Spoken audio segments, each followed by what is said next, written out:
Здравейте! Здравейте! Днес ще ви покажем една рецепта за барчета. Вишни шоколад. За целта ще са ни необходими само 5 съставки.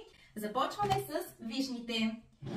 Може да си ги приготвите с вишни, череши, ягоди, каквото имате. Може да са пресни или замразени. Просто ние имахме домашни замразени вишни, които аз махнах костилките. Задължително трябва да са без костилки. И си ги добавяме в блендера. Ще са ни необходими около 250 След грама. това си добавяме 150 грама. Кокосовото масло.